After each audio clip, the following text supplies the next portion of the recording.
அபி, ராகவ் 2 பேருமே சேர்ந்து ரூமில் இருக்காங்க. அப்போ பயங்கரமாக அழறாங்க. "அபி அழாத அபி, நீ எதுக்காக அழற?" அப்படின்னு ராகவ் கேட்குறாரு. "இல்லைங்க, என்னை எவ்வளோ பெரிய விஷயத்துலேருந்து காப்பாற்றிருக்கீங்க, என்ன சொல்கிறதுன்னு எனக்கு தெரியல" அப்படின்னு அபி சொல்கிறாங்க. "இங்கே பாரு அபி, அதெல்லாம் ஒன்றும் இல்லை, நீ பெருசாக எடுத்துக்காத" அப்படின்னு ராகவ் சொல்கிறாரு.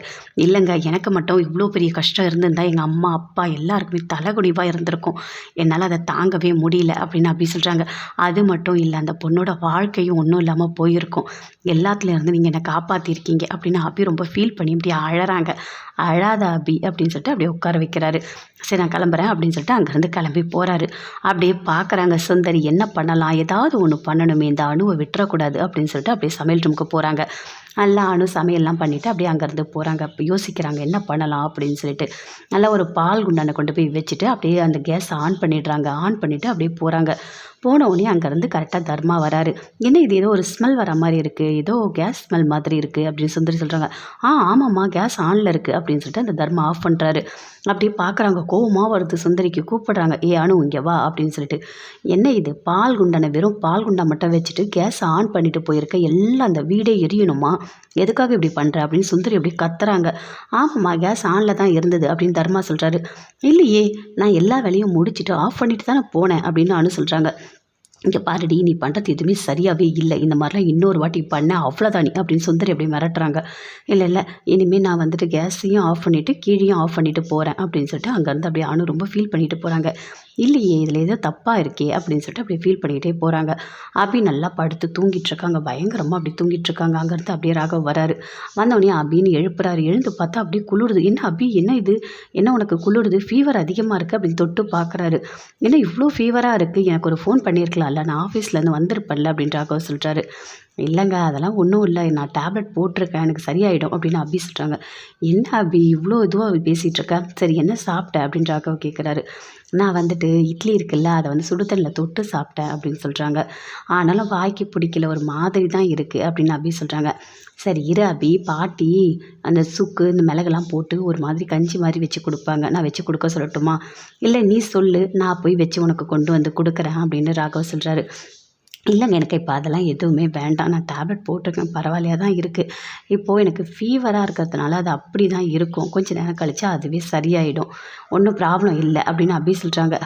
"இங்கே பாரு அபி, நம்ம ஒரு வாட்டி போய் டாக்டரை பார்த்துட்டு வரலாம் வா" அப்படின்னு ராகவ் கூப்பிட்றாரு. "இல்லைங்க, பரவாயில்ல, ஒன்றும் இல்லை" அப்படின்னு அபி சொல்லிகிட்ருக்காங்க. அப்படியே ராகவும் பார்க்குறாரு. "ஐயோ, நீங்கள் சாப்பிட்டீங்களா" அப்படின்னு அபி கேட்குறாங்க. நான் மீட்டிங் முடிஞ்சிட்டு வர வழியிலே சாப்பிட்டு வந்துட்டேன்" அப்படின்னு ராகவ் சொல்கிறாரு. "சரி இருங்க, உங்களுக்கு நான் டேப்லெட் தரணும்ல" அப்படின்னு சொல்லிட்டு அபி எழுந்து போகிறாங்க. போயிட்டு அந்த கபோர்ட்லேருந்து டேப்லெட் கொண்டு வராங்க. "இந்தாங்க போடுங்க" அப்படின்னு சொல்கிறாங்க அபி. அப்படியே ராகவ் பார்க்குறாரு. பார்த்துட்டு கேட்குறாரு, "எதுக்காக நீ கபோர்டில் வச்சு இந்த டேப்லெட்டை இவ்வளோ பாதுகாப்பாக கொண்டு வந்து கொடுக்குற" அப்படின்னு ராகவ் கேட்குறாரு. "இல்லைங்க, நீங்கள் டென்ஷன் அதிகமாகிடுச்சின்னு சொல்லிட்டு நிறைய டேப்லெட்டை போட்டுட்டா, அதனால தான்" அப்படின்னு சொல்லிட்டு அபி சொல்கிறாங்க. அதே மாதிரி கொடுக்குறாரு. போட்டுக்கிறாரு. போட்டுட்டு உடனே அப்படியே பார்க்குறாரு. அப்படியே வந்து உட்காந்துட்ருக்காங்க. பயங்கரமாக குளிருது. "என்ன அபி, ரொம்ப குளிருதா" அப்படின்னு கேட்குறாரு. அப்படியே படுத்துட்ருக்காங்க. அப்படியே பார்க்குறாரு. அப்படியே தலையெல்லாம் தடவி விடுறாரு. கண்டிப்பாக அபி தப்பு பண்ணுற மாதிரி தெரியல, அஞ்சலி அக்காவுக்கு எந்த ஒரு துரோகமும் அபியால் பண்ணவே முடியாது அப்படின்னு சொல்லிட்டு ராகவ் அப்படியே யோசிச்சுட்டே இருக்காரு. கொஞ்ச நேரம் கழிச்சு அபி அப்படியே எழுந்துக்கிறாங்க. எழுந்தோடனே ராகவ் கிட்ட பார்க்குறாங்க. "என்ன, இன்னும் நீங்கள் தூங்கலையா" அப்படின்னு சொல்லிட்டு. "இல்லை, எனக்கும் தூக்கமே வரல" அப்படின்னு ராகவ் சொல்கிறார். அபியும் சொல்கிறாங்க. 2 பேருமே சேர்ந்து பேசிகிட்டு இருக்காங்க. அப்படியே அபி எழுந்து உட்காந்துக்கிறாங்க. "கொஞ்சம் குளிருது, அவ்வளோதான், வேறு ஒன்றும் இல்லை" அப்படின்னு அபி சொல்கிறாங்க. "சரி, உங்ககிட்ட நான் ஒன்று கேட்கணும், திட்டமாட்டீங்கல்ல" அப்படின்னு அபி சொல்கிறாங்க. "சொல்லு, ஒன்றும் திட்டமாட்டேன்" அப்படின்னு ராகவ் சொல்கிறாரு. அப்படியே ரொம்ப பாசமாக பேசுகிறாரு. "இல்லை, உங்களோட மதுவை பற்றி எல்லாமே எனக்கு தெரியும், உங்களோட டைரியை உங்களுக்கே தெரியாமல் நான் எடுத்து படித்தேன்" அப்படின்னு அபி சொல்கிறாங்க. அதை கேட்டோன்னே ராகவ் அப்படியே பார்க்குறாரு. "ஓ, இந்த வெள்ளை வேற பார்த்துருக்கியா" அப்படின்னு சொல்லிட்டு. "ஆமாங்க, ஆனால் மீதி கதையெல்லாம் படிக்க முடியல, நீங்களே சொல்லுங்கள், உங்கள் காதல் கதையை நான் தெரிஞ்சுக்கிட்டோன்னு ஆசைப்பட்றேன்" அப்படின்னு அபி சொல்கிறாங்க. "ஓ, அதனால தான் பிபி டேப்லெட்டை முன்னாடியே கொடுத்தியா" அப்படின்னு ராகவ் சொல்கிறாரு. "இல்லைங்க, அதெல்லாம் ஒன்றும் இல்லை, நான் சாதாரணமாக தான் டேப்லெட் கொடுத்தேன்" அப்படின்னு அபி சொல்கிறாங்க. அப்படியே பார்க்குறாரு. "சரி, நான் சொல்கிறேன்" அப்படின்னு சொல்லிட்டு ராகவ் அப்படியே கதையெல்லாம் சொல்ல ஸ்டார்ட் பண்ணுறாரு. "எனக்கு மது ரொம்ப பிடிக்கும், பார்த்தோன்னே ரொம்ப பிடிச்சிது தெரியுமா, நான் மது என் 2 பேருமே சேர்ந்து சமையல்லாம் பண்ணியிருக்கோம், எல்லாமே பண்ணியிருக்கோம், எனக்கு மது ரொம்ப பிடிச்சிது, எங்கள் அம்மா அப்பாவுக்கு அப்புறம் ரொம்ப ரொம்ப ரொம்ப பிடிச்சிது, அது மட்டும் இல்லை ஆகாஷ், சித்தி எல்லாருமே என் கூட இருந்தாங்க, ஆனால் எல்லா இடத்தையும் நிரப்புற மாதிரி அவள் வந்தா என் வாழ்க்கையில், எனக்கு அவளை பார்த்தாலே மனசுக்குள்ளே அவ்வளோ சந்தோஷம் சந்தோஷமாக இருக்கும். ஆனால் அவளே வந்து அவளோட காதலை என்கிட்ட சொன்னான். எனக்கு ரொம்ப சந்தோஷமாக இருந்தது தெரியுமா? நாங்கள் 2 பேரும் லவ் பண்ணோம். அதுக்கப்புறம் நான் வீட்டுக்கு கூட்டிகிட்டு வந்த மதுவை எல்லார்கிட்டையுமே சொன்னேன். பாட்டிக்கிட்ட, அஞ்சலி அக்கா கிட்ட எல்லார்கிட்டையுமே நான் சொன்னேன், மதுவை நான் கல்யாணம் பண்ணிக்க போகிறேன்னு சொல்லிட்டு. எல்லாருமே ஓகேன்னு சொல்லிட்டாங்க. ஆனால் மதுவோட வீட்டில் மட்டும் ஒத்துக்கவே இல்லை. கொஞ்சம் பயப்பட்டாங்க, ஒரு மாதிரி பேசிகிட்டு இருந்தாங்க. அதுக்கப்புறம் அவங்க எல்லாருமே சேர்ந்து வெளியே போனாங்க. அவர் ட்ரெயினில் போகும்போது ஆக்சிடெண்ட்டில் அப்படின்னு சொல்லிட்டு அப்படியே பயங்கரமாக அழறாரு. மது எல்லாருமே சேர்ந்து எரிஞ்சிட்டாங்க அப்படின்னு சொல்கிறாரு. அதை கேட்டோன்னே அப்படியே அபியும் அழறாங்க, தேம்பி தேம்பி அழறாங்க, பயங்கரமாக அழறாங்க. அப்படியே ராகவும் அழறாரு. அப்படியே கையை பிடிச்சிக்கிட்டாரு, அபியோட கையை பிடிச்சிட்டு அப்படியே அழறாரு. என்னோடய மதுக்கு இப்படி ஆகும் நான் நினச்சி கூட பார்க்கல. மது இல்லாத ஒரு வாழ்க்கை என்னால் வாழவே முடியாது அப்படின்னு சொல்லிட்டு பயங்கரமாக அழறாரு. அதுக்கப்புறம் மதுவை என்னால் மறக்கவே முடியல, என் மனசு முழுக்க அவள் தான் இருக்கா அப்படின்னு சொல்லிட்டு அப்படியே ஃபீல் பண்ணி அழறாரு. அபியும் சேர்ந்து அழறாங்க. இங்கே பாருங்கள், எனக்கு இந்த மாதிரிலாம் நடந்ததுன்னு எதுவுமே தெரியாது. நீங்கள் வந்து மதுவை கல்யாணம் பண்ணிக்க முடியாமல் என்னை கல்யாணம் பண்ணிக்கிட்டீங்க. அதனால தான் உங்களுக்கு இவ்வளோ கோவம் வருதுன்னு நான் நினச்சிக்கிட்டேன். ஆனால் இவ்வளோ பெரிய விஷயம் நடந்திருக்குன்னு எனக்கு தெரியாதுங்க, சாரிங்க அப்படின்னு சொல்லிட்டு அபி அப்படியே ஃபீல் பண்ணி ரொம்ப பயங்கரமாக ஃபீல் பண்ணுறாங்க. ராகவும் அப்படியே அழுதுட்ருக்காரு. இங்கே பாருங்கள், அழாதீங்க அப்படின்னு அபி சொல்கிறாங்க. ஓ, நீ எனக்கு பிபி டேப்லெட் கொடுத்த, இருந்தாலும் எனக்கு டென்ஷன் தாங்க முடியாமல் நான் அழுதுட்டேன் அபி அப்படின்னு ராகவ் சொல்கிறாரு. இங்கே பாருங்கள், நீங்கள் அழாதீங்க, விடுங்க, அதெல்லாம் ஒன்றும் இல்லை அப்படின்னு சொல்லிட்டு அபி சொல்கிறாங்க. அப்படியே ரொம்ப ஃபீல் பண்ணுறாங்க. ஐயோ, இவர் வாழ்க்கையில் இவ்வளோ பெரிய கஷ்டம் நடந்திருக்கா அப்படின்னு சொல்லிட்டு பயங்கரமாக ஃபீல் பண்ணுறாங்க. சரி சரி, நீங்கள் இப்போ டென்ஷன் ஆகாதீங்க, கொஞ்சம் நேரம் படுங்க அப்படின்னு சொல்லிட்டு அபி வந்து அப்படியே படுக்க வைக்கிறாங்க. அப்படியே ஃபீல் பண்ணிகிட்டே ராகவ் படுத்து தூங்குறாரு. அப்படியே ரொம்ப ஒரு மாதிரி யோசிக்கிறாங்க. என்ன பண்ணுறதுனே தெரியலையே, இவ்வளோ பெரிய கஷ்டத்தை எப்படி இவர் தாங்கிட்டு இருக்காருன்னே தெரியலையே. இவர் நம்ம மேலே கோவப்படும் போதெல்லாம் நம்ம என்ன நினச்சோம், இவர் வந்து வேணும்னு தான் கோவப்படுறாரு, இவர் வந்து நம்மளை கல்யாணம் பண்ணிக்கிறதுக்கு பிடிக்கல, அதனால தான் கோவப்படுறாரு அப்படின்னு சொல்லிட்டு நம்ம ஃபீல் பண்ணோம். ஆனால் அப்படி ஒரு விஷயமே இல்லை போல இருக்கே. இவர் இந்த அளவுக்கு அந்த பொண்ணை லவ் பண்ணியிருக்காரு அப்படின்னு சொல்லிட்டு பயங்கரமாக அப்படியே ஃபீல் பண்ணுறாங்க. இவர் இனிமேல் எதுவுமே பேசவே கூடாது, இவர் மேலே கோவப்படவே கூடாது, இருக்கிற வரைக்கும் இவரை எவ்வளோ சந்தோஷமாக வச்சுக்க முடியுமோ அவ்வளோ சந்தோஷமாக நம்ம பார்த்துக்கணும் அப்படின்னு சொல்லிட்டு அப்படி ரொம்ப ஃபீல் பண்ணிவிட்டு அப்படியே படுத்துட்ருக்காங்க. அடுத்த நாள் காலையில் அபியோட அம்மா, அப்பா, அவங்க அக்கா எல்லாருமே சேர்ந்து மூணு பேருமே வராங்க. வந்தோடனே வாங்க வாங்க அப்படின்னு சொல்லிட்டு பாட்டி, அஞ்சலி எல்லாருமே கூப்பிடுறாங்க. இல்லை, சீர் கொடுத்துட்டு போகலான்னு வந்தோம், பொங்கல் சீர் அப்படின்னு சொல்கிறாங்க. சரி வாங்க உட்காருங்க அப்படின்னு சொல்லிட்டு பேசிகிட்டு இருக்காங்க. எப்படி இருக்கீங்க, நல்லா இருக்கீங்களா அப்படின்னு சொல்லிட்டு பாட்டி எல்லாருமே பேசிகிட்டு இருக்காங்க. அந்த சீரில் எல்லாமே வைக்கிறாரு. அபியை கூப்பிடுங்க, ராகவை கூப்பிடுங்க, எல்லாருமே வராங்க. வந்தவுடனே அந்த தட்டில் வத்தலை, பாக்கு, பழம் எல்லாமே வைக்கிறாங்க. அதில் ஒரு 5 லட்ச ரூபா பணமும் ஒரு தட்டில் வைக்கிறாரு, இன்னொரு தட்டில் ஒரு 5 லட்ச ரூபா பணமும் வைக்கிறாரு. வச்சுட்டு இதில் ஒரு 5 லட்ச ரூபா பணம் இருக்குது, இது அபிக்கு இன்னொரு 5 லட்ச ரூபா பணம் இருக்குது, இது வந்து அணுக்கு அப்படின்னு அவங்க அப்பா அம்மா 2 பேருமே சொல்கிறாங்க. அதை கேட்டோன்னே எதுக்காக 5 லட்ச ரூபா பணம்லாம் கொடுக்குறீங்க அப்படின்னு சொல்லிட்டு ஆகாஷோட அப்பா கேட்குறாரு. இல்லை இல்லை, நான் வந்துட்டு ஒரு ப்ராப்பர்ட்டி இருந்தது, அதுக்காக எனக்கு அந்த அமௌண்ட்டு கிடச்சிது அப்படின்னு சொல்கிறாரு. என் பொண்ணுங்களுக்கு பண்ணாமல் நான் யாருக்கு பண்ண போகிறேன், என் பசங்களுக்கு எதுவுமே நான் சரியாக பண்ணலை, அதனால் என்கிட்ட இருக்க பணத்தை நான் கொடுக்குறேன் அப்படின்னு சொல்கிறாரு. அதை கேட்டோன்னே அப்படியே பார்க்குறாங்க எல்லாருமே. இல்லை இல்லை, அந்த பணம்லாம் வேண்டாம் அப்படின்னு சொல்லிட்டு பாட்டியும் சொல்கிறாங்க, ஆகாஷோட அப்பாவும் சொல்கிறாங்க. அதை கேட்டோன்னே அப்படியே சுந்தரிக்கு கோவமாக வருது. எதுக்காக இப்போ பணம் வேணான்னு சொல்கிறீங்க, என்ன காரணம், அவங்க பொண்ணுக்கு அவர் தராரு, நீங்கள் எதுக்காக இதை தடுக்கிறீங்க அப்படின்னு சுந்தரி சொல்கிறாங்க. ஏன் சுந்தரி இப்படி பண்ணிகிட்ருக்க, கொஞ்சம் கூட யோசிக்கவே மாட்டியா, எதுக்காக நீ இப்படி பேசிகிட்ருக்க அப்படின்னு சொல்லிட்டு அவங்க சித்தப்பா அப்படியே கோவமாக சொல்கிறாரு. அப்படியே பார்க்குறாங்க. பார்த்தோன்னே சுந்தரிக்கு அப்படியே கோவமாக வருது. அதெல்லாம் ஒன்றும் இல்லை, நீங்கள் கொடுத்துட்டு போங்க அப்படின்னு சொல்லிட்டு சுந்தரியும் சொல்கிறாங்க. அங்கேருந்து அனு எல்லாருமே சேர்ந்து அபி எல்லாருமே வராங்க. வந்தோடனே இந்தாம்மா அப்படின்னு சொல்லிட்டு சீரை கொடுக்குறாரு. அதே மாதிரி 5 லட்ச ரூபா பணத்தை வச்சு கொடுக்குறாரு. கொடுக்கும்போது ராகவ் கேட்குறாரு, எதுக்காக இவ்வளோ பணம் கொடுக்குறீங்க அப்படின்னு சொல்லிட்டு. இல்லை இல்லை, நான் ஒரு ப்ராப்பர்ட்டி இருந்தது, அதை சேல்ஸ் பண்ணி கொடுத்தேன், அதனால் எனக்கு இவ்வளோ அமௌண்ட்டு கிடச்சிது அப்படின்னு சொல்கிறாரு. அப்போ ராகவ் சொல்கிறாரு, இல்லை இல்லை, இந்த பணம்லாம் எங்களுக்கு வேண்டாம் அப்படின்னு சொல்கிறாரு. இல்லைங்க, அப்பா கொடுக்குறாருல, அந்த பணத்தை வாங்கிக்கலாம், ஒன்றும் தப்பு கிடையாது. அவர் வந்துட்டு ஆப்ரேஷனுக்குலாம் நீங்கள் நிறைய பணம் கொடுத்துருக்கீங்க, அந்த கடனெல்லாம் அடைக்கிறதுல ஒரு தப்புமே இல்லை அப்படின்னு அப்படி சொல்கிறாங்க. அதை கேட்டோடனே ராகவ் சொல்கிறாரு, இல்லை இல்லை, அதெல்லாம் ஒன்றும் வேண்டாம் அப்படின்னு சொல்லிட்டு. அதெல்லாம் ஒன்றும் இல்லை மாப்பிள்ள, எனக்கு 2 பொண்ணு தான் உயிர், 2 பொண்ணுக்கு என்ன கிடைச்சாலும் நான் செய்யணும்னு நினைக்கிறேன். ஆனால் கல்யாணத்தப்போ என்னால் சரியாக பண்ண முடியல, அந்த வருத்தம் என் மனசுக்குள்ளே இருந்துக்கிட்டு தான் இருக்குது. ஆனால் இப்போ எனக்கு கொஞ்சம் சந்தோஷமாக இருக்குது அப்படின்னு சொல்கிறாரு. அப்பாவோட சந்தோஷத்துக்காக நம்ம வாங்கிக்கலாம் அப்படின்னு சொல்லிட்டு அபி சொல்கிறாங்க. அதே மாதிரி அந்த பணத்தெல்லாம் வாங்கிக்கிறாங்க. வாங்கிட்டோன்னே இங்கே 2 நாள் இருந்துட்டு தான் போகணும் அப்படின்னு பாட்டி சொல்கிறாங்க. இல்லை இல்லை, அங்கே கொஞ்சம் வேலை இருக்குது, அப்படி அப்படியே போட்டுட்டு வந்துட்டோம் அப்படின்னு சொல்லிட்டு அபியோட அம்மா சொல்கிறாங்க. சரி நாங்கள் கிளம்புறோம், நீங்கள் கண்டிப்பாக பொங்கலுக்கு வீட்டுக்கு வந்துடணும் அப்படின்னு சொல்கிறாரு. கண்டிப்பாக வரோம்ப்பா அப்படின்னு சொல்லிட்டு அபி அவனு 2 பேருமே சொல்கிறாங்க. 2 பேருமே ஹக் பண்ணிக்கிறாங்க. சரி போயிட்டு வரேன்னு சொல்லிட்டு அங்கேருந்து அவங்க அம்மா, அப்பா, அவங்க அத்தை 3 பேருமே போகிறாங்க. அப்படியே பார்க்குறாரு முரளி. பார்த்தோன்னே அப்படியே கோவமாக வருது. ஓ, சீரெல்லாம் வேறு வந்து கொடுத்துட்டு போகிறாங்களா, அதுவும் 5 லட்ச ரூபா, 10 லட்ச ரூபா பணம் கொடுக்குற அளவுக்கு வசதி அப்படின்னு சொல்லிட்டு அப்படியே மனசுக்குள்ளே யோசிக்கிறாரு. அப்படி சுந்தரி ரொம்ப சந்தோஷப்படுறாங்க. அப்பா ஒரு 5 லட்ச ரூபா பணம் கிடச்சிருக்கு, ரொம்ப சந்தோஷம். இவளை கல்யாணம் பண்ணது வேஸ்ட்டுன்னு நினச்சோம், பரவாயில்ல கொஞ்சம் யூஸ்ஃபுல்லாக தான் இருக்குது அப்படின்னு சொல்லிட்டு சுந்தரி மனசுக்குள்ளேயே அப்படி நினச்சிட்டு இருக்காங்க. 2 பேருமே சேர்ந்து போகிறாங்க. போய் பேசிகிட்டு இருக்காங்க. அப்படியே முரளி சொல்கிறாரு, பார்த்தீங்களா இப்போ அதுவும் 10 லட்ச ரூபா சீர் எடுத்துகிட்டு வந்திருக்காரு அந்த அபிக்கும் அணுக்கும். இது ரொம்ப ஓவராக தெரியல அப்படின்னு சொல்லிட்டு முரளி சொல்கிறாரு. இந்த விஷயம் மட்டும் கொஞ்சம் முன்னாடி எனக்கு தெரிஞ்சிருந்தது, அந்த பணத்தை ஆள் வச்சு எப்படியோ தூக்கிட்டு இருப்பேன். பணமே இல்லாமல் கத்தியிருப்பாங்க, ஆனால் எனக்கு தெரியாத போயிடுச்சு அப்படின்னு முரளி சொல்கிறாரு. சரி விடு, உனக்கு இப்போ தெரியலல்ல, இனிமே ஏதாவது நடந்தால் நீ உன்னால் முடிஞ்சதை பண்ணு அப்படின்னு சுந்தரி சொல்கிறாங்க.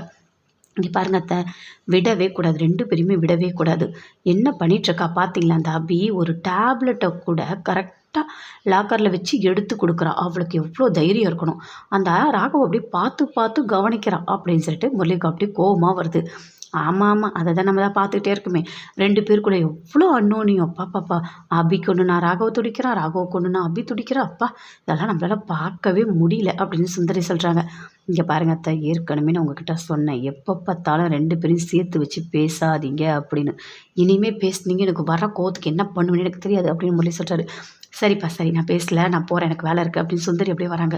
ஐயோ, இவங்கிட்ட போய் சொன்னது பெரிய தப்பாக போச்சே, இவன் எப்போ எதை பண்ணுவானே தெரியாது, இவங்கிட்ட கொஞ்சம் ஜாக்கிரதையாக தான் இருக்கணும் அப்படின்னு சொல்லிட்டு சுந்தரி அங்கேருந்து போகிறாங்க. முரளி அப்படியே யோசிக்கிறாரு, என்ன பண்ணலாம். இப்போ இவங்க 2 பேரும் சேர்ந்து பொங்கலுக்கு அங்கே போகிறாங்களா அவங்க வீட்டுக்கு, அவங்க அம்மா வீட்டுக்கு போகக்கூடாது. இவங்க 2 பேரும் சேர்ந்து சந்தோஷமாக இருக்கவே கூடாது. என்ன பண்ணலாம், நம்மளால் முடிஞ்ச ஏதாவது ஒரு விஷயம் பண்ணணுமே. என்ன பிளான் போடலாம், போட்டு இவங்க கண்டிப்பாக வீட்டுக்கு போகாத தடுக்கிறதுக்கு என்ன பண்ண முடியுமோ அதெல்லாம் பண்ணணும் அப்படின்னு சொல்லிட்டு முரளி அப்படியே யோசிச்சுட்ருக்காரு. அபி எல்லாமே கொண்டு வந்து வைக்கிறாங்க. அந்த 5 லட்ச ரூபா பணத்தை கொடுக்குறாங்க ராகவ் கிட்ட வாங்கிக்க சொல்லி. எனக்கு வேணாம் அபி, நீயே வச்சுக்கோ அப்படின்னு ராகவ் சொல்கிறாரு. இல்லை அப்பா கொடுத்துருக்காரு, இந்த பணத்தை நீங்கள் சீராக எடுத்துக்கலனா பரவாயில்ல, அப்பாவோட ஆப்ரேஷனுக்கு நான் உங்ககிட்ட கொஞ்சம் கொஞ்சமாக தான் பணம் கொடுத்துருக்கேன், மீதி பணத்தை நான் இதில் அடைச்சிட்றேன், அதுக்கப்புறம் ஏதாவது பணம் கொடுக்கணும்னா அதையும் சேர்த்து நான் கொடுத்துட்றேன் அப்படின்னு அபி சொல்கிறாங்க. இங்கே பாரு அபி, உங்கள் அப்பாவோட ஆப்ரேஷனுக்கு உங்கள் அப்பாவே பணம் தரணுமா, நான் அப்படி வாங்கிப்பேன் அப்படின்னு ராகவ் சொல்கிறாரு. அப்படிலாம் ஒன்றும் இல்லைங்க, இவர் ஒன்றும் அது வந்து ஒரு ஒர்க் பண்ணி அதில் கிடச்ச பணம் தானே, கடன் வாங்கினா அதை கொடுத்துடணும், அதுதான் ரொம்ப ரொம்ப முக்கியம். நம்ம சாப்பிட்றோமோ இல்லையோ கடனெல்லாம் கரெக்டாக கட்டிடணும். அவர் வந்து ஒரு கௌரவத்தோடு வாழணும்னு அவர் எப்பவுமே நினைப்பாருங்க. தயவு செய்து இதை வாங்கிக்கோங்க அப்படின்னு அப்படி சொல்கிறாங்க. சரி கொடு அபி, நீ இவ்வளோ பேசுகிற, நான் வாங்கிக்கிறேன் கொடு அப்படின்னு சொல்லிட்டு அந்த அமௌண்ட் அப்படியே வாங்கிக்கிறாரு. வாங்கிட்டு 2 பேருமே சேர்ந்து அங்கேருந்து ஆஃபீஸ் போகிறாங்க. போன உடனே அப்படியே பார்க்குறாங்க லாவண்யா, பார்த்தோன்னே அப்படியே கடுப்பாகிறாங்க. என்ன இது, இவங்க 2 பேரும் சேர்ந்து வந்திருக்காங்க அப்படின்னு சொல்லிட்டு ராகவ் கிட்ட வந்து கேட்குறாங்க, என்ன அபியை கூட்டிகிட்டு வந்திருக்க அப்படின்னு சொல்லிட்டு. அதுவா ஒன்றும் இல்லை, பாட்டி சொல்லியிருக்காங்க 2 பேரும் சேர்ந்து ஒன்றா பொட்டிக்கு வைக்க சொல்லியிருக்காங்க அப்படின்னு ராகவ் சொல்கிறாரு. அதை கேட்டோன்னே அப்படியே லாவண்யாவுக்கு கோவமாக வருது. என்னது, இங்கே போய் பொட்டிக்கு வைக்க போகிறாங்களா? ஆமாம், ஏன்னா 2 பேரும் சேர்ந்து ஒன்றா ஒர்க் பண்ணணும்னு பாட்டி தான் சொன்னாங்க, அதனால் எங்கே வைக்கலான்னு சொல்லிட்டு பார்க்கறதுக்காக அபி வந்திருக்கா அப்படின்னு ராகவ் சொல்கிறாரு. இது என்ன ராகவ், இது நம்ம ஒர்க் பண்ணுற இடத்துல எதுக்காக அபிலாம் இருக்கணும், இதெல்லாம் நான் நல்லாவா இருக்குது அப்படின்னு லாவண்யா சொல்கிறாங்க. இங்கே பாரு லாவண்யா, உன் பேச்செல்லாம் நான் கேட்கவே முடியாது, பாட்டி என்ன சொல்கிறாங்களோ அதை தான் நான் கேட்க முடியும் அப்படின்னு ராகவ் சொல்கிறாரு. அப்படியே லாவண்யாவுக்கு கோவமாக வருது, பயங்கரமாக கடுப்பாகிறாங்க. அப்படியே அபி வராங்க, அபி அழகாக சிரிக்கிறாங்க. லாவண்யாவுக்கு பயங்கரமாக கோவம் வருது. என்ன, இனிமேல் நான் இங்கே தான் இருக்க போகிறேன், என்ன ஏன் இருக்க போகிற, நீ கேட்க மாட்டியா அப்படின்னு சொல்லிட்டு அப்படியே அபி சொல்கிறாங்க. அப்படியே அமைதியாக இருக்காங்க லாவண்யா, எதுவுமே பேசவே இல்லை. என்னோட வீட்டுக்காரு, என் வீட்டுக்காரு கூட இங்கேயே நான் இருக்க போகிறேன் அப்படின்னு சொல்கிறாங்க அபி. அப்படியே கோவமாக வருது லாவண்யாவுக்கு. அங்கேருந்து அப்படியே கடுப்பாக போகிறாங்க. போ நீ கடுப்பாக போ, உனக்கு இரு, எவ்வளோ தைரியம் இருந்தால் என் வீட்டுக்காரோட நான் பேசக்கூடாது பழகக்கூடாதுன்னு என்னென்ன பண்ணிகிட்ருப்பேன் நீ. இனிமேல் நான் கூடியே வந்துட்டு அவரோட தான் இருப்பேன், உன்னால் என்ன பண்ண முடியுமோ நீ பண்ணிக்கோ அப்படின்னு சொல்லிட்டு அப்படியே மனசுக்குள்ளேயே நினச்சிட்ருக்காங்க அபி. அப்படியே சந்தோஷமாக போகிறாங்க. ராகவ் சொல்கிறாரு, இங்கே வச்சுக்கிறியா பொட்டிக்கு, இங்கே ஓகேவா, இந்த இடம் ஓகேவா அப்படின்னு கேட்குறாரு. ஓகேங்க, நான் இங்கேயே வச்சுக்கிறேன், ஒன்றும் பிரச்சனை இல்லை உங்களுக்கு அப்படின்னு அபி சொல்கிறாங்க. எனக்கு என்ன இருக்க போகுது அபி, நீ இருக்கிறதுல எனக்கு எந்த கஷ்டமும் இல்லை அப்படின்னு ராகவ் சொல்கிறாரு. அபி ரொம்ப சந்தோஷப்படுறாங்க. 2 பேருமே சேர்ந்து அப்படியே ரொமான்ஸாக பேசிகிட்டு இருக்காங்க. அங்கேருந்து அப்படியே லாவண்யா பார்க்குறாங்க. ஐயோ கடவுளே, இதெல்லாம் பார்க்கணும், நம்ம தலையில் எழுதியிருக்கியா அப்படின்னு சொல்லிட்டு பயங்கரமாக அப்படியே கோவப்படுறாங்க.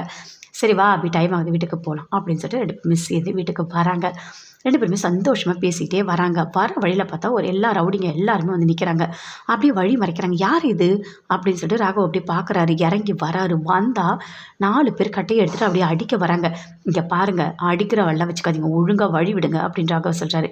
என்னடா என்ன உன்னை பார்த்தா நாங்கள் பயந்துருவோமா வழியெல்லாம் விட முடியாது என்ன பண்ண முடியும் அப்படின்னு சொல்லிட்டு அந்த ரவுடிங்க எல்லாருமே கேட்குறாங்க. அதை கேட்டோடனே ராகவுக்கு அப்படியே கோவமாக வருது. இங்கே பாருங்கள் நீங்கள் மட்டும் வழியை விடலை இந்த காரை விட்டு அப்படி மேலே ஏற்றிடுவேன் அப்படின்னு சொல்கிறாரு. ஏற்று உன்னால் முடிஞ்சா ஏற்று அப்படின்னு சொல்லிட்டு 4 பேருமே சேர்ந்து அடிக்க வராங்க. அப்படியே பயங்கரமாக அடிக்கிறாங்க. அதுக்குள்ளே அபியும் இறங்குறாங்க. இறங்கி கத்துறாங்க. அவர் ஒன்றும் பண்ணாதீங்க அடிக்காதீங்க அப்படின்னு சொல்லிட்டு பயங்கரமாக கத்துறாங்க.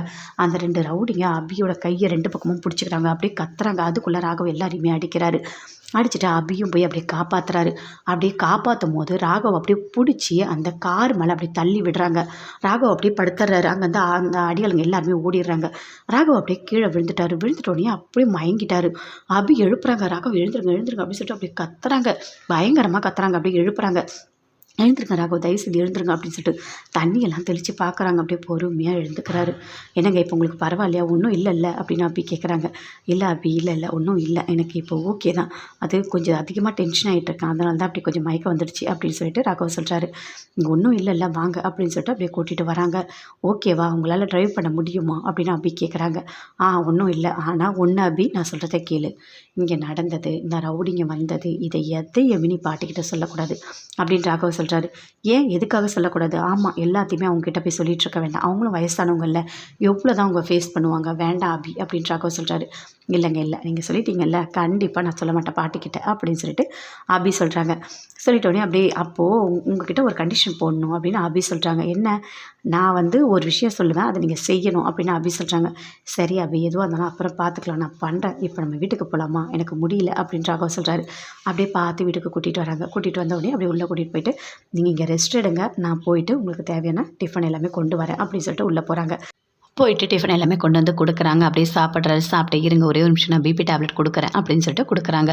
அதை வாங்கி ராகவ் அப்படியே போடுறாரு. போட்டுட்டு இப்போ ஓகேவா நீங்கள் படுங்க எதுவாக இருந்தாலும் நம்ம காலைல பேசிக்கலாம் அப்படின்னு அபி சொல்கிறாங்க. சரி அபி அப்படின்னு சொல்லிட்டு அப்படியே ராகவ் படுத்து தூங்குறாரு. அப்படியே பார்க்குறாங்க யாராக இருக்கும் யார் அந்த 4 பேர் கரெக்டாக எங்களை அடிக்க வந்தது யாராக இருக்கும்? இந்த முரளியோட வேலையாக இருக்குமா? அந்த முரளியோட வேலையாக இருக்கும் தான் என் மனசு சொல்லிகிட்டே இருக்குது. இவன் தான் ஏதாவது ஒரு விஷயம் பண்ணிகிட்ருக்கான்னு நான் நினைக்கிறேன். இவனை விடக்கூடாது சீக்கிரமாக இவனை பற்றி கண்டுபிடிச்சி எல்லாருக்கிட்டையும் இவனை நிரூபிக்கணும் அப்படின்னு சொல்லிட்டு அப்படி மனசுக்குள்ளேயே நினச்சிட்டு அப்படியே படுத்துட்ருக்காங்க. அடுத்த நாள் காலையில் எழுந்துக்கிறாங்க. எழுந்தவுடனே அபி கூட எல்லாமே ஹெல்ப் பண்ணிகிட்ருக்காங்க. அப்போ பாட்டி கேட்குறாங்க என்ன அபி ராகவ் இன்னும் எழுந்துக்கலையா அப்படின்னு சொல்லிட்டு. இல்லை அவர் கொஞ்சம் டயர்டாக இருக்குன்னு தூங்கிட்டுருக்காரு அப்படின்னு அபி சொல்கிறாங்க. ஓ அப்படியாம்மா சரிம்மா தூங்கட்டும் விட்டுருமா எதுவும் பண்ண வேண்டாம் அப்படின்னு சொல்லிட்டு பாட்டி சொல்கிறாங்க. அப்படியே முரளி உட்காந்துட்டு பார்க்குறாரு. அவனுக்கு உடம்பா முடியல நைட்டு ஆளுங்க போட்டு நவுத்திருப்பானுங்க உடம்பு முடியலன்னு சொல்லிட்டு படுத்துட்ருக்கானா அப்படின்னு சொல்லிட்டு முரளி மனசுக்குள்ளேயே நினைக்கிறாரு. நல்லா போட சொல்லணும் இன்னும் கூட 2 அடி எக்ஸ்ட்ரா அடிக்க சொல்லணும். இவனை விடவே கூடாது இவனை உயிரோடு விடவே கூடாது அப்படின்னு சொல்லிட்டு அப்படியே பேப்பர் படிச்சுட்டு அமைதியாக இருக்காரு. எதுவுமே பேசவே இல்லை. அப்படி போயிட்டு பார்க்குறாங்க. பார்த்துட்டு இன்னும் நல்லா தூங்கிட்டுருக்காரு. சரி தூங்கட்டும் எதுவாக இருந்தாலும் நம்ம அப்புறமா பேசிக்கலாம் அப்படின்னு சொல்லிட்டு வராங்க. கொஞ்சம் நேரம் கழித்து மறுபடியும் போகிறாங்க. போயிட்டு அப்படியே ராகவனை எழுப்புறாங்க. அப்படி பொறுமையாக எழுந்துக்கிறாரு. என்ன அபி நான் ரொம்ப நேரம் தூங்கிட்டேன்னா? ஐயோ டைம் ஆகிடுச்சு இன்னும் நான் ஆஃபீஸ் போகலையா அப்படின்னு சொல்லிட்டு அப்படியே பார்க்குறாரு. இல்லைங்க இல்லை உங்களுக்கு முடியல ரொம்ப டயர்டாக இருந்தது நீங்கள் படுத்துட்டு இருந்தீங்க உங்களை என்னால் எழுப்ப முடியல அதான் நான் விட்டுட்டேன் அப்படின்னு அப்படி சொல்கிறாங்க. ஐயோ இல்லை ஆஃபீஸ்க்கு போகணும் அப்படின்னு சொல்லிட்டு அப்படி பொறுமையாக எழுந்துக்கிறாரு. எழுந்துட்டு போயிட்டு ரெடி ஆகுறாரு. என்ன ராகவ் ஆஃபீஸ்க்காக போகிற அப்படின்னு சொல்லிட்டு அஞ்சலி பாட்டி எல்லாருமே சேர்ந்து கேட்குறாங்க. ஆமாம் ஆஃபீஸ் தான் போகணும் நான் தூங்கிட்டுருக்கேன் கொஞ்சம் டயர்டா அப்படின்னு சொல்லிட்டு ராகவ் சொல்கிறாரு. சரிப்பா சரி நீ பார்த்துப்போ இல்லை முடியலன்னா லீவ் போட்டு வீட்டில் கூட இன்னொரு நாள் போகலாம் அப்படின்னு சொல்கிறாங்க. இல்லை பாட்டி இல்லை அங்கே நிறைய வேலை இருக்குது நான் போகணும் இதை தெரியாமல் தூங்கிட்டேன் அப்படின்னு சொல்லிட்டு ராகவ் அங்கேருந்து கிளம்பி போகிறாரு. அப்படியே போகிறாங்க. அனு அபி 2 பேருமே சேர்ந்து பேசிக்கிறாங்க. அப்பா பாத்தியா எப்படி பாரு எல்லா பணத்தையும் கொண்டு நம்மக்கிட்ட கொடுத்துட்டாரு அப்படின்னு அபி சொல்கிறாங்க. அப்பா கொஞ்சம் பணம் வேணும்ல அப்படின்னு சொல்கிறாங்க. என்கிட்ட கொஞ்சம் பணம் இருக்குது நான் கொண்டு போய் அப்பா கிட்ட கொடுத்துட்டு வரேன் அப்படின்னு அப்படி சொல்கிறாங்க. சரி அப்படி நீ கொடு சரியா அப்படின்னு அனு சொல்கிறாங்க. என்னதான் இருந்தாலும் அப்பாவுக்கு பயங்கரமான பெரிய மனசு தான். நம்ம 2 பேரும் எப்படி பார்த்துக்கிறாருல நம்ம மேலே எவ்வளோ பாசமாக இருக்காரு அப்படின்னு சொல்லிட்டு அனுவும் சொல்கிறாங்க. 2 பேருமே சேர்ந்து ரொம்ப சந்தோஷமாக பேசிகிட்டு இருக்காங்க. சரி பொங்கலுக்கு வீட்டுக்கு போனோம் ஜாலி தான் அப்படின்னு சொல்லிட்டு அபி சொல்கிறாங்க. ஆமாம் அபி ரொம்ப ஜாலியாக தான் இருக்கும் நம்ம வீட்டுக்கு போனாலே என்னவோ தெரியல மனசுக்குள்ளே அவ்வளோ சந்தோஷமாக இருக்குது அப்படின்னு அனு சொல்கிறாங்க. ஆமாம் பின்ன வேலையே செய்யாமல் உட்காந்துட்டு இருந்தா இங்கன்னா எல்லா வேலையும் நீ தான் செய்யணும் நான் செய்யணும் இல்லைன்னா அவங்க அத்தை செய்வாங்க.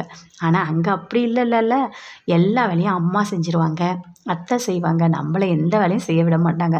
அப்போ நல்லா தானே இருக்கும் அதுவும் பிடிச்சதெல்லாம் சமைச்சு கொடுப்பாங்க பார்த்து பார்த்து பார்த்து பார்த்து கவனிப்பாங்க மொத்த சந்தோஷமும் நம்ம வீட்டில் தான் இருக்குது அப்படின்னு சொல்லிட்டு அபியும் சொல்கிறாங்க. சரி தேவையான எல்லாமே ரெடி பண்ணிக்குவோம் நாம் அழகாக பொங்கலுக்கு போயிட்டு வந்துடலாம் அப்படின்னு சொல்கிறாங்க. ஆகாஷ்கிட்டையும் எல்லாத்தையும் சொல்லிடு அப்படின்னு சொல்கிறாங்க. நான் சொல்லிடுறேன் அப்படின்னு அனு சொல்லிட்டு உள்ளே போகிறாங்க. அப்படியே அனு யோசிச்சுட்டே வராங்க. அப்பா சந்தோஷமாக இருக்கும், பொங்கலுக்கு போனால் ஜாலியாக இருக்கும், அப்பா அம்மா அத்தை எல்லாரும் கூட என்ஜாய் பண்ணலாம் அப்படின்னு சொல்லிட்டு பயங்கரமாக சந்தோஷத்தோடு இருக்காங்க. அப்படியே ராகவ் போகிறாரு. போனோடனே என்ன ராகவ் ஒரு மாதிரி டல்லாக இருக்க அப்படின்னு சொல்லிட்டு லாவண்யா கேட்குறாங்க. அதுவா ஒன்றும் இல்லை, நேற்று கொஞ்சம் டயர்டாக இருந்தது, அதான் நான் தூங்கிட்டேன், இன்றைக்கி ஆஃபீஸ்க்கு லேட்டாக வந்தேன் அப்படின்னு ராகவ் சொல்கிறாரு. அப்படியே லாவண்யா